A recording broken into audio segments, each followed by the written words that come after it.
တကယ်ချင်းတို့အနေနဲ့ဘာမီတာထရီကန်နဲ့ပတ်သက်တဲ့သတင်းတွေအကြောင်းအရာတွေကိုအနည်းဆုံးတစ်ကြိမ်လောက်တော့ကြားဘူးမှာပါဘာမီတာထရီကန်နေရာဆိုတာအမေရိကန်ပြည်ထောင်စုဖလော်ရီဒါပြည်နယ်ဘာမီတာဒေသနဲ့ပေါ်တိုရီကိုနိုင်ငံတို့သုံးပွင့်ဆိုင်ကြားမှာရှိတဲ့ပင်လယ်ထဲကနေရာတစ်ခုပါအဲ့နေရာဟာဖြတ်တန်းသွားတဲ့သင်္ဘောတွေလေယာဉ်တွေကိုဝေဟိတိဆန်စွာပျောက်ဆုံးသွားစေတဲ့နေရာတစ်ခုပါထင်ရှားတဲ့ဖြစ်ရပ်တစ်ခုက1945ခုနှစ်ဒီဇင်ဘာ9ရက်မှာအမေရိကန်ရေတပ်ရဲ့ Flight 19လေယာဉ်တပ်ဖွဲ့ပျောက်ဆုံးသွားခြင်းဖြစ်ပါတယ်။ဒီဖြစ်ရပ်ဟာဘာမီတာထရီကန်ဒေသရဲ့နာမည်ကိုအဘာကျော်စေခဲ့ပြီး1950နဲ့1960ခုနှစ်တွေမှာဘာမီတာထရီကန်နဲ့ပတ်သက်တဲ့စမ်းကြယ်တဲ့အယူအဆများစွာကိုပေါ်ထွက်လာစေခဲ့ပါတယ်။တချို့ကလည်းခုလိုပျောက်ဆုံးမှုတွေကဂျိုသားတွေရဲ့လက်နက်ကိရိယာတွေကြောင့်လို့ပြောကြတယ်။တချို့တွေကတော့အဲ့ဒီနေရာတစ်ဝိုက်ကမှုန်တိုင်းတွေကြောင့်လို့ပြောကြပါတယ်။အဲ့တော့ဒီယူဆတွေကဘာမီတာထရီကန်ဒေတာနဲ့ပတ်သက်ပြီးဘယ်ဟာကအမှန်ဘယ်ဟာကအမှားလဲဆိုတာကိုကျွန်တော်တို့အတူတူခွဲခြားစိတ်ဖြာကြည့်လိုက်ကြရအောင်လားဗျာ။တကယ်တော့ဒီဒေတာဟာအဲ့နေရာမှာဖြစ်ခဲ့တဲ့ပျောက်ဆုံးမှုတွေကြောင့်နာမည်ကြီးလာခဲ့ပါတယ်။လွန်ခဲ့တဲ့နှစ်ပေါင်း102နှစ်ကျော်လောက်ကကြီးမားတဲ့ပျောက်ဆုံးမှုတစ်ခုဖြစ်ခဲ့ပါတယ်။၎င်းကကင်းဆောင်စစ်သည်ဘော်တွေအတွက်ကြောင်မတီးတည်ဆောင်ပေးရတဲ့အမေရိကန်ကိုလီယေ USS Cyclops သင်္ဘောပျောက်ဆုံးမှုဖြစ်ပါတယ်။165မီတာရှည်လျားပြီး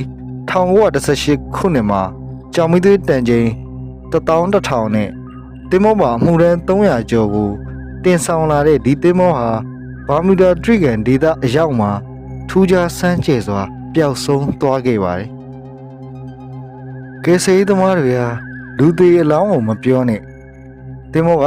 အစအနလေးကိုတောင်မှလုံးဝရှာဖွေနိုင်ခဲ့ခြင်းမရှိခဲ့ပါဘူး။တချို့တွေကတော့ဒီဖြစ်ရနဲ့ပတ်သက်ပြီးအဲ့ဒီနားတစ်ဝိုက်မှာဖြစ်တဲ့မှုန်တိုင်းတွေကြောင့်ဖြစ်နိုင်တယ်လို့ယူဆကြပါတယ်။အဲ့တော့ကျွန်တော်စဉ်းစားကြည့်လိုက်ကြရအောင်။အဲ့ဒီနေ့ကရာသီဥတုဟာတိတ်ကိုတာယာနေခဲ့တဲ့နေ့တစ်နေ့ဖြစ်ခဲ့တယ်လို့အဲ့နားတစ်ဝိုက်ကမှတ်တမ်းတွေကသိခဲ့ရပါတယ်။ဒါကြောင့်မှုန်တိုင်းကြောင့်နစ်မြုပ်သွားတယ်ဆိုတဲ့အယူဆဟာဘလို့မှဖြစ်နိုင်ခြင်းမရှိတော့ပါဘူး။နောက်တစ်ချက်ကတော့ဒီအဖြစ်အပျက်ဟာပထမကမ္ဘာစစ်အတွင်းဖြစ်ခဲ့တာဖြစ်လို့သင်္ဘောဟာဂျာမနီရေငုပ်သင်္ဘောတစ်စီးစီးနဲ့တွေ့ပြီးပစ်ခတ်ခံရတာလည်းဖြစ်နိုင်ပါတယ်။ဂျာမနီဘက်ကတော့ဒီလိုထင်မြင်ယူဆချက်ကိုအတင်းအကျပ်ညှင်းဆန်ခဲ့ပါတယ်။လူတချို့ကဒီလိုဖြစ်ရမယ်လို့ယူဆခဲ့ကြတယ်။ဒါပေမဲ့လူအများစုလက်ခံထားကြတဲ့နောက်ထပ် theory တစ်ခုလည်းရှိပါသေးတယ်။ဒါကတော့သင်္ဘောဟာသူတင်ဆောင်နိုင်တဲ့တန်ချိန်ထက်ပိုပြီးတင်ဆောင်ခဲ့တာကြောင့်နစ်မြုပ်ခဲ့တာဖြစ်နိုင်တယ်လို့ယူဆကြပါတယ်။ဒီယူဆနဲ့ပတ်သက်ပြီးတော့တကယ်ချင်းတို့ဘယ်လိုယူဆမိကြလဲ။ဒီနေရာမှာတစ်ခုရှိတာကအမေရိကန်စစ်သင်္ဘော USS Cyclops ပျောက်ဆုံးမှုကိုရုပ်တိဆန်တဲ့ဖြည့်ရှင်းမှုမျိုးရှိခဲ့လို့ရှိရင်ဘာလို့ဒီဘာမီတာထရီကန်ဒေတာဟာထူးခြားစမ်းကြယ်ပြီးဘေးဒီဆန်တဲ့နေရာတစ်ခုဖြစ်ခုချိန်ထိကြော်ကြားနေရသေးတာလဲဆိုတာစဉ်းစားစရာအတော်ကောင်းနေပါတယ်အဲ့တော့ဒီအချက်ကိုထောက်ပြပေးနိုင်တဲ့နောက်ထပ်အကြောင်းအရာတစ်ခုထပ်ပြီးပြောပြပေးပါမယ်ဒါကတော့1945ခုနှစ်ဒီဇင်ဘာ9ရက်နေ့မှာအမေရိကန်လေတပ်ရဲ့ Flight 19လေတပ်ဖွဲ့ပျောက်ဆုံးသွားခြင်းဖြစ်ပါတယ်ရာသီဥတုတာယာတဲ့နေ့တစ်နေ့မှာအမေရိကန်ရဲ့ TBN Avenger တိုက်လေယာဉ်5စီးဟာ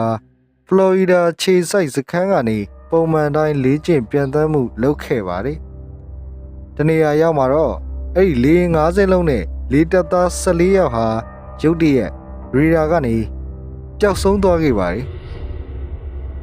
ဒီတော့အမေရိကန်လည်းဘယ်ရမလဲ။နောက်ထပ် BPM Mariana ကယ်ဆယ်ရေးလေယာဉ်တစ်စင်းကိုထပ်ပြီးတော့ဆေလွတ်ခဲ့ပြန်ပါတယ်။အဲ့တော့ဘာဆက်ဖြစ်မယ်ထင်တယ်လဲ။ဟုတ်ပါတယ်။အဲ့ဒီလေယာဉ်မှာထပ်ပြီးတော့ပျောက်သွားတာပါ။အဲ့ဒီမှာအနီးနားမှာရှိတဲ့မှတ်တမ်းတွေကအဲ့ဒီနေရာတောင်းမှာရှိတဲ့မိုးကောင်းဝင်မှာလေးနက်တဲ့တိမ်တိုက်တွေကိုတွေးခဲ့ရကြောင်းသိခဲ့ရပါတယ်။ ပိုပြီးထူးခြားတာကတော့ပျောက်ဆုံးသွားတဲ့လေယာဉ်6စင်းနဲ့လေတပ်သားတွေကိုကယ်ဆယ်ရေးသမားတွေရှာဖွေကြတာအစအနတော့ရှာမရတော့တာပါပဲအကြိမ်ပေါင်းများစွာထိကြိုးစားရှာဖွေမှုတွေလုပ်ခဲ့ပါတယ်တချို့လေယာဉ်သင်္ဘောစိတ်ပိုင်းတွေတွေးခဲ့ကြပေမဲ့ဒါဟာပျောက်ဆုံးသွားတဲ့လေယာဉ်သင်္ဘောတွေရဲ့အစိပ်ပိုင်းတွေဖြစ်ကြောင်းကိုတော့အခုချိန်ထိအတိမပြုနိုင်ကြသေးပါဘူးအဲ့နောက်မှာနောက်ထပ်ယူဆချက်အမျိုးမျိုးနဲ့ဒီအဖြစ်အပျက်ဟာပူးပေါင်းကြံစီထားမှုဆိုတဲ့ယူဆချက်တွေထပ်မံထွက်ပေါ်လာခဲ့ပါတယ်တကယ်တော့သင်္ဘောတွေလေယာဉ်တွေပျောက်ဆုံးမှုဆိုတာလွန်ခဲ့တဲ့ရာစုနှစ်တွေကရှိခဲ့ပါတယ်ခရစ္စတိုဖာကိုလံဘတ်တာဒီဒေသရောက်မှာသူ့ရဲ့တန်လိုက်အိမ်များဟာထူးဆန်းစွာပြုမှုခဲ့တယ်ဆိုတဲ့အကြောင်းကိုမှတ်တမ်းနဲ့ထည့်ရေးခဲ့ပါတယ်ထူးခြားမှုတွေဖြစ်ပျက်ခဲ့တဲ့ဘာမူဒါထရစ်ကန်ဒေသဆိုတဲ့နာမည်ကိုတော့အမေရိကန်စာရေးဆရာဗင်ဆင့်ကက်ဒစ်ဟာ1964ခုနှစ်မှာ Flight 19ဖြစ်ပျက်ကိုဂျာနယ်တစ်စောင်တည်းထည့်ရေးခဲ့ရကနေဒီနာမည်ဟာတဖြည်းဖြည်းလူသိများလာခဲ့ပါတယ်သူရေးခဲ့တဲ့စာတမ်းကနေပြီးယူဆများစွာထောက်ပေါ်လာခဲ့တယ် That Dimension ဂျိုသားတွေရဲ့ခေါ်ဆောင်ခြင်းမကောင်းဆိုးဝါးတွေရဲ့ဖျက်ဆီးခြင်းစသဖြင့်ပေါ့ဒါနဲ့တကယ်ချင်းတို့ကိုဒီထင်မြင်ယူဆချက်တွေအတွက်အတိအကျဖြေပေးနိုင်တဲ့သူတော့ရှိမှာမဟုတ်တော့သေးဘူးလို့ထင်နေတယ်မလားဒါဆိုခုလူတယောက်နဲ့မိတ်ဆက်ပေးပါမယ်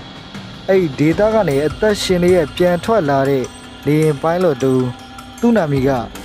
Bruce Garner ဒီဇင်ဘာ4ရက်1980ခုနှစ်ဘာမူဒါကျွန်းပေါ်ကနေ Bruce Garner ဟာသူ့ရဲ့ B-Chakrat Bonanza A36 လေယာဉ်လေးကိုလေယာဉ်ကွင်းမှာစစ်ဆေးနေခဲ့တယ်ဖလော်ရီဒါကိုပြန်ဖို့အဆင်သင့်ဖြစ်နေပါပြီဒါပေမဲ့သူမသိသေးတာကဒီနေ့သူ့ရဲ့ပြန်တမ်းမှုဟာဘဝမှာအထူးဆန်းဆုံးအတွေ့အကြုံတစ်ခုဖြစ်လာလိမ့်မယ်ဆိုတာပါပဲ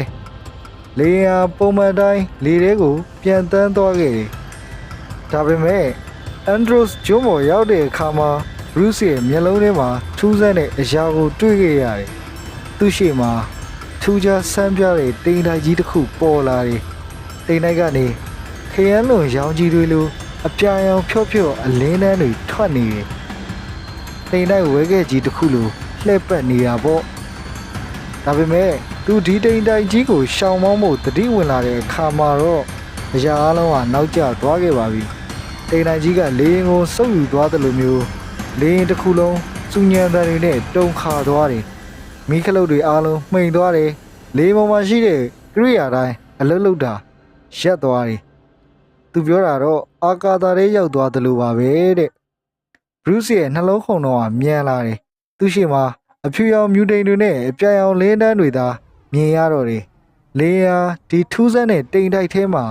မိနစ်20လောက်နေပါပိတ်မိနေခဲ့ပါတယ်အချိန်တည်းမှာပဲဖလော်ရီဒါမှာရှိတဲ့လေကြောင်းထိန်းဌာနကဝန်ထမ်းတွေအားတင့်သွားခဲ့တယ်ဘာလို့လဲဆိုရင်ဘရုစ်ရဲ့လေယာရေဒါဘော်ကနေရုတ်တရက်ပျောက်သွားတာ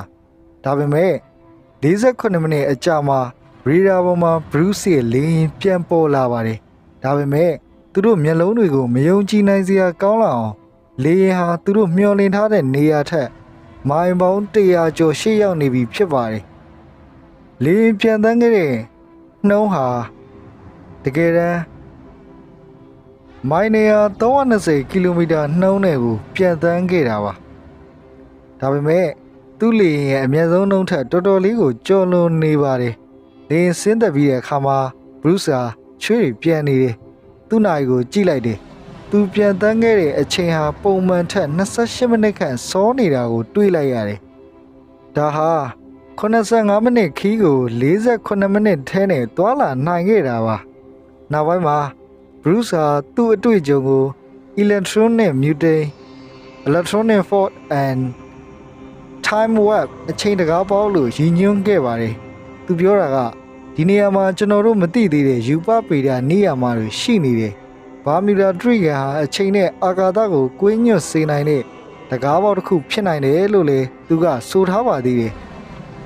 အဲ့တော့ Bruce Garner ရဲ့ယူဆချက်တွေနဲ့ပတ်သက်ပြီးတော့တငယ်ချင်းတို့ကဘယ်လိုမျိုးတွေးမိလဲကဲထပ်ပြီးတော့ဒ ထည့်သွင်းစဉ်းစားလို့ရမယ့်ချက်လက်တွေကိုပြောပြပေးပါမယ်။ဘာမီတာဒရိကန်အောက်ခြေမှာမီသိန်းဓာတ်ငွေ့တွေရုတ်တရက်ထွက်ပေါ်လာတတ်ပါတယ်။ဒီအချက်ဟာလေယာဉ်တွေရဲ့လျှက်စစ်စနစ်နဲ့တန်လန့်အိမ်မြောင်တွေကိုအနှောက်အယှက်ဖြစ်စေနိုင်တဲ့အကြောင်းအရာတွေကတစ်ခုဖြစ်ပါတယ်။နောက်တစ်ချက်အနေနဲ့ဘာမီတာဒရိကန်ဟာအတ္တလန်တိတ်သမုဒ္ဒရာရဲ့အနောက်မြောက်ပိုင်းမှာတည်ရှိပြီးမီယာမီဘာမြူဒါပေါ်တိုရီဂိုတို့အကြားစုဝေးသည့်ဧရိယာဖြစ်ပါတယ်။ပုံမှန်အနက်ပေ1000မီတာ1500နေပြီးတော့မီတာ3000အထိရှိပါတယ်။အချို့နေရာတွေကပိုမိုနရှာမီပေါ်တိုရီဂို6လိုမျိုးနေရာမျိုးတွေဆိုရင်မီတာ8380အနက်ထိရှိပါတယ်။၎င်းဟာကမ္ဘာနှစ်ဆုံးကျောက်တွေကတစ်ခုဖြစ်တဲ့မာရီယာနာကျောက်ရဲ့နောက်မှာဒုတိယအနက်ဆုံးဖြစ်ပါတယ်။ပေါ်တိုရီဂိုကျောက်ဟာဘာမီတာဒရိကန်ရဲ့တောင်ဘက်စွန်းနားမှာတည်ရှိပြီးဒီနေရာသဘာဝဓာတ်ငွေထွက်ရှိမှုများနဲ့ငလင်လှုပ်ရှားမှုများမကြာခဏဖြစ်ပေါ်လေးရှိတဲ့နေရာလည်းဖြစ်ပါတယ်။ဒီဒေသမှာတင်မောများနစ်မြုပ်ပါကအနက်ပေများလုံးတဲ့အတွက်ပြန်လည်ရှာဖွေရင်ခက်ခဲပါတယ်။ဥပမာအစမှာပြောသွားခဲ့တဲ့ပျောက်ဆုံးမှုတစ်ခုဖြစ်တဲ့ USS Cyclops တင်မောပျောက်ဆုံးမှုဟာလည်းယနေ့ထိတိုင်အကျွင်းကြံနေမတွေ့ရှိရသေးပါဘူး။ဒါဟာအဲ့ဒီဒေသမှာရှိတဲ့နတ်ဆိုင်တွေနေရာတွေနဲ့လည်းသက်ဆိုင်မယ်လို့ထည့်သွင်းစဉ်းစားစရာပါ။နောက်ပြီးတော့မီသိန်းဓာတ်ငွေပေါက်ကွဲမှုတွေမီသိန်းဟိုက်ဒရိတ်တွေရုတ်တရက်ထွက်ရှိလို့ရှိရင်လည်းရေသိပ်သေးစားကိုကျစေပြီးအဲ့နာမှာရှိတဲ့သင်္ဘောတွေကိုရုတ်တရက်နစ်မြုပ်စေနိုင်ပါတယ်။ဒါပေမဲ့ကျွန်တော်ထင်သလိုဘာမီတာဒရိကန်ဒေတာဟာအနေရမ်းများပြီးထူးခြားဆန်းပြလို့လူတွေရှောင်ကြရှားကြတဲ့နေရာမျိုးတော့မဟုတ်ပါဘူး။ဒီနေရာကမ္ဘာအလုံးများဆုံးရေလမ်းတွေကတစ်ခုဖြစ်ပြီးမတော်တဆမှု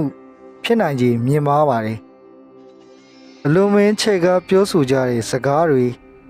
စိတ်ကူးရင်ဆန်တဲ့အကြောင်းအရာတွေကြောင့်ဒီနေရာလူတွေကြားတဲ့အထူးဆန်းကြောက်မက်ဖွယ်ရာနေရာတစ်ခုဖြစ်နေခဲ့တာပါအမှန်မှာတော့ရင်းဒေသမှာဖြစ်ပွားတဲ့သင်္ဘောပျောက်ဆုံးမှုလေယာဉ်ပျောက်ဆုံးမှုနဲ့ခြားခြားသောဘေးရန်တွေများဟာလည်းအခြားပင်လယ်များနည်းတူတိတိတသားကွာခြားမှုမရှိပါဘူးယနေ့ခေတ်မှာတော့ဤပညာမြန်မာတိုးတက်လာမှုနဲ့အတူသင်္ဘောတွေလေယာဉ်တွေဟာဤဒေသကိုပုံမှန်တိုင်း